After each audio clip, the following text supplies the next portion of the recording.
મિત્રો,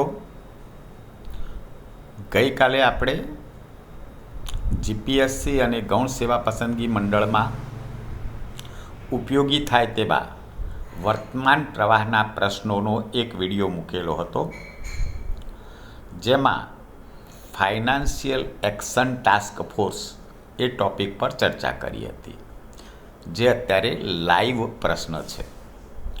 આજે વર્તમાન પ્રવાહોનો વિડીયો 2 મૂકી રહ્યો છું, જેમાં પૃથ્વી દિવસ અને યોગાસન ચેમ્પિયનશિપ 2 પોઈન્ટની ચર્ચા કરશું. કેવા હેતુલક્ષી પ્રશ્નો પૂછી શકાય તેની પણ ચર્ચા કરશું.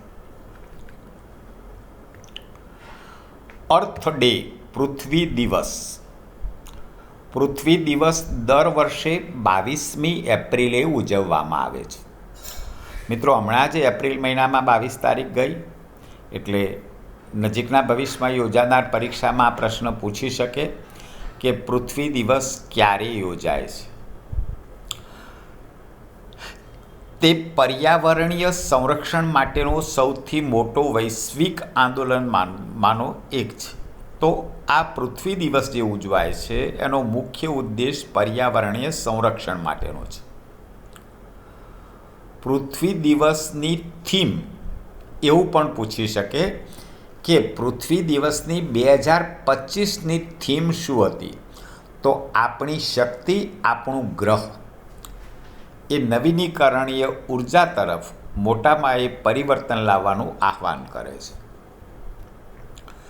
જે વ્યક્તિઓ, વ્યવસાયો અને સરકારોને 2030 સુધીમાં સ્વચ્છ ઉર્જા ઉત્પાદનને 3 ગણું કરવા વિનંતી કરે છે. તો અહીં જે આપણી શક્તિ, આપણું ગ્રહ એ શું સૂચવે છે?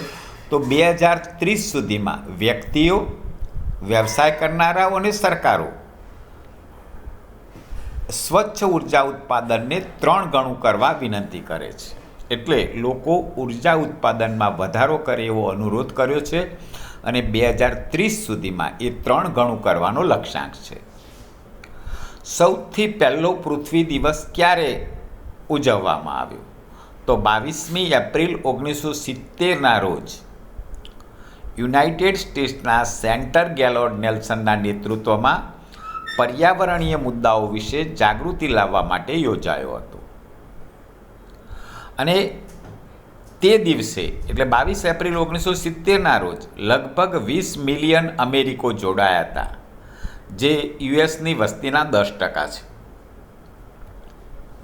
1990માં પૃથ્વી દિવસ એક વૈશ્વિક કાર્યક્રમ બન્યો. શરૂ થયો 1970થી. 1990માં વૈશ્વિક કાર્યક્રમ બન્યો, જેમાં 141 દેશોના 200 મિલિયનથી વધુ લોકોએ ભાગ લીધો. તે આપણને પ્રકૃતિની સંભાળ રાખવા અને આબોહવાના પરિવર્તનનો સામનો કરવાની આપણી સહિયારી ફરજની યાદ અપાવે છે. હવે કેવા પ્રશ્નો આ પૂછી શકાય પૃથ્વી દિવસ પર? કારણ કે હમણાં જ 22મી એપ્રિલે ગયો, એટલે ચાલુ 2025ના વર્ષના દિવસોની હિસ્ટ્રી આપણને ખબર હોવી જોઈએ. પૃથ્વી દિવસ દર વર્ષે કઈ તારીખે ઉજવવામાં આવે છે? તો 22મી એપ્રિલે. પૃથ્વી દિવસની 2025ની થીમ શું છે? આપણી શક્તિ, આપણું ગ્રહ એ પૃથ્વી દિવસની 2025ની થીમ છે. પૃથ્વી દિવસમાં વ્યક્તિઓ, વ્યવસાયો, સરકારોને 2030 સુધીમાં સ્વચ્છ ઉર્જા ઉત્પાદન કેટલા ગણું કરવા વિનંતી કરે છે? તો ઉર્જા ઉત્પાદન 3 ગણું કરવા વિનંતી કરે છે. પૃથ્વી દિવસમાં 1990માં કેટલા દેશો જોડાયા હતા? તો 1990માં 141 દેશો અને 200 મિલિયનથી વધુ લોકો જોડાયા હતા. યોગાસન સ્પોર્ટ્સ ચેમ્પિયનશિપ. બીજો એક મુદ્દો આજે ચર્ચા કરીએ, જે રિસેન્ટલી આજે 27 એપ્રિલ છે, 25થી 27 એપ્રિલ દરમિયાન ભારતમાં નવી દિલ્હી ખાતે ઇન્દિરા ગાંધી ઇન્ડોર સ્ટેડિયમ ખાતે બીજી એશિયન યોગાસન સ્પોર્ટ્સ ચેમ્પિયનશિપનું આયોજન કરવામાં આવ્યું. આ ઇવેન્ટમાં 21 એશિયન દેશો અને 170થી વધુ ખેલાડીઓ ભાગ લઈ રહ્યા છે, જેમાં ટેકનિકલ અધિકારીઓ, ટીમ મેનેજરો અને કોચનો સમાવેશ થાય છે. આ ચેમ્પિયનશિપનો ઉદ્દેશ યોગાસનને સ્પર્ધાત્મક વૈશ્વિક રમત તરીકે પ્રોત્સાહન આપવાનો છે. તો મિત્રો, આ પણ 25થી 27 એપ્રિલમાં યોજાયો છે. એના પર કેવા પ્રશ્નો પૂછી શકે?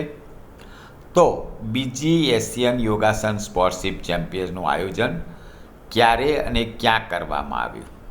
તો ભારતમાં કરવામાં આવ્યું 25થી 27 એપ્રિલ 2025 દરમિયાન દિલ્હીના ઇન્દિરા ગાંધી ઇન્ડોર સ્ટેડિયમ ખાતે. ત્રણેય બાબતો યાદ રાખવા જેવી છે.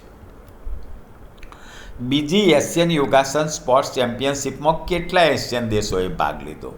તો આ ઇવેન્ટમાં 21 એશિયન દેશોએ ભાગ લીધો અને 170થી વધુ ખેલાડીઓ ભાગ લઈ રહ્યા છે. બીજી એશિયન યોગાસન સ્પોર્ટ્સ ચેમ્પિયનશિપનો ઉદ્દેશ શું છે?